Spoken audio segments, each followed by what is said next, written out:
Well, hello again. Now, what we're going to talk about today, I'll tell you what we're going to talk about today. Today, we're going to talk about the World Economic Forum, the WEF, because at the moment, what's going on is they've got their annual convention in Davos, which is a ski resort just outside Zurich in Switzerland. I want to go on and talk about what is the WEF? How did it come about? What's it all about?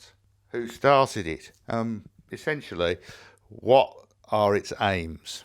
If you cast your mind back, 1971, the Cold War, the Vietnam War, countries and businesses, perhaps at loggerheads, not communicating. The economist, mechanical engineer as well, he was, Klaus Schwab.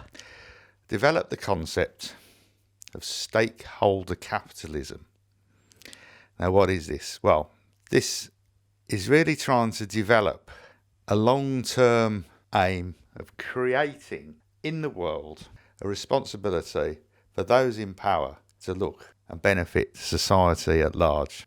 The WEF was first named the European Management Forum, and they met in 1971 under the patronage of the European Commission.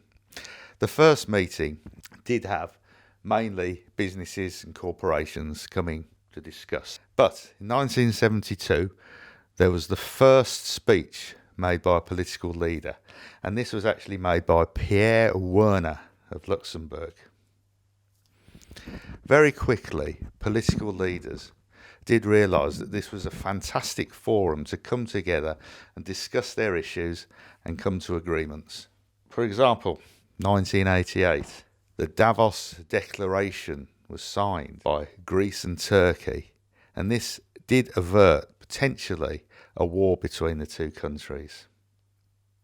In 1992, F.W. de Klerk met Nelson Mandela and Chief Buthelezi. Now, this was the first meeting of these leaders outside South Africa ever.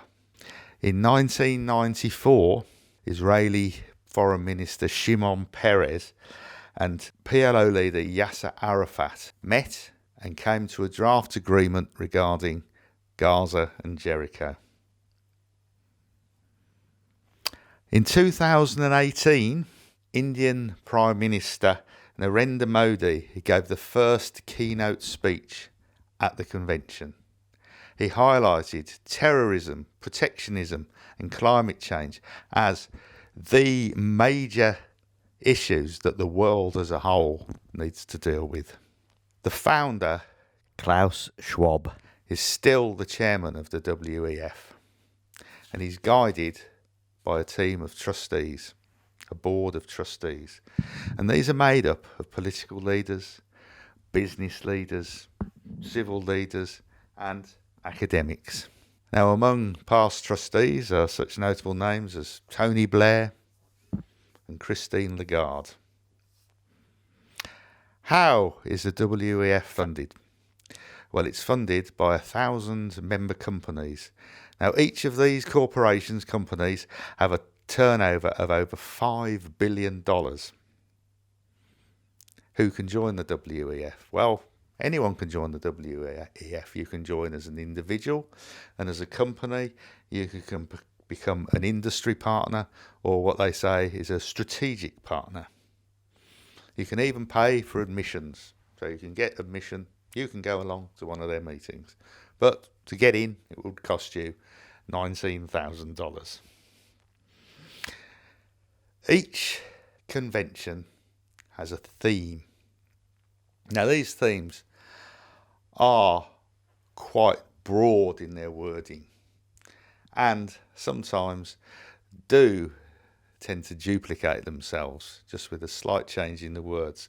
For example, in 2018, the theme was creating a shared future in a fractured world. In 2023, the theme was cooperation in a fragmented world. 2024, the theme is rebuilding trust.